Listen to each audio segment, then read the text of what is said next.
नमस्कार, मी डॉक्टर समाधान काळे. डॉक्टर समाधान काळे या यूट्यूब चॅनलमध्ये आपले सर्वांचे स्वागत करीत आहे. आजचा विषय आहे, मिठाचे सेवन करताय तर ही काळजी घ्या.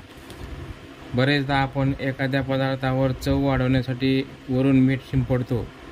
यामुळे त्याची चव चटपटीत लागत असली तरी त्याचा शरीरावर होणारा परिणाम आपण दुर्लक्षित करतो. काही अन्नपदार्थांमध्ये मीठ घालणं पूर्णपणे टाळायला हवे. अन्नामध्ये इतर कुठल्याही गोष्टीबाबत तडजोड करता येऊ शकते, पण मीठ नसेल तर चवच येत नाही हे वाक्य 90% अधिक लोकांना मान्य होणार आहे. कारण वर्षानुवर्षापासून मीठ हे आपल्या आहारातील महत्त्वाचा घटक आहे. पण शरीरात कोणतीही गोष्ट गरजेपेक्षा जास्त झाली तर ती आरोग्यास हानिकारक ठरू शकते. मीठसुद्धा त्याला अपवाद नाही. बरेचदा आपण एखाद्या पदार्थावर चव वाढवण्यासाठी वरून मीठ शिंपडतो. यामुळे त्याची चव चटपटीत लागत असली तरी त्याचा शरीरावर होणारा परिणाम आपण दुर्लक्षित करतो. काही अन्नपदार्थांमध्ये मीठ घालणं पूर्णपणे टाळायला हवे.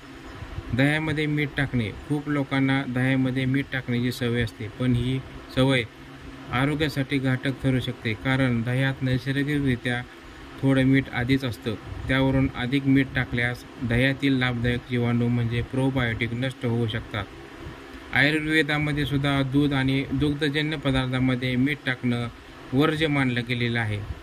मीठ घातलेले दही नियमित खाल्ल्यामुळे त्वचेच्या समस्या, केस गळती, उच्च रक्तदाब अशा त्रासांना सामोरे जावं लागू शकते आपल्याला.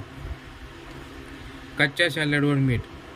बऱ्याच लोकांना काकडी, टोमॅटो, गाजर अशा कच्च्या सॅलडवर मीठ वरून टाकणं खूप आवडतं. पण असे केल्यामुळे त्या भाज्यामधील पाणी बाहेर पडून निघून जाते. त्यामुळे त्याच्यामधील पोषक तत्वे कमी होतात.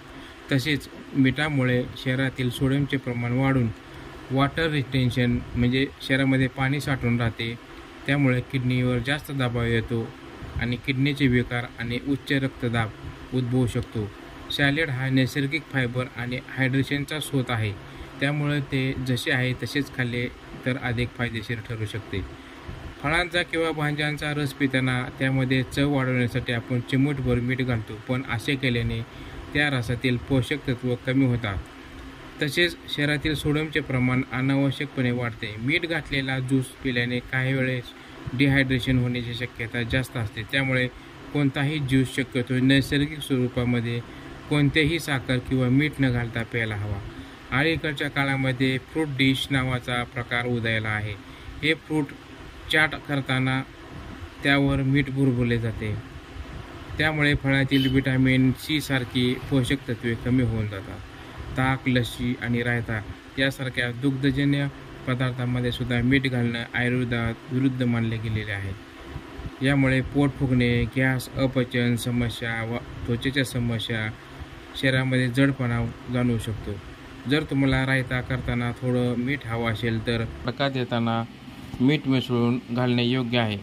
तर आपल्याला ही माहिती कशी वाटली? लाईक करा, सबस्क्राईब करा, शेअर करा. धन्यवाद.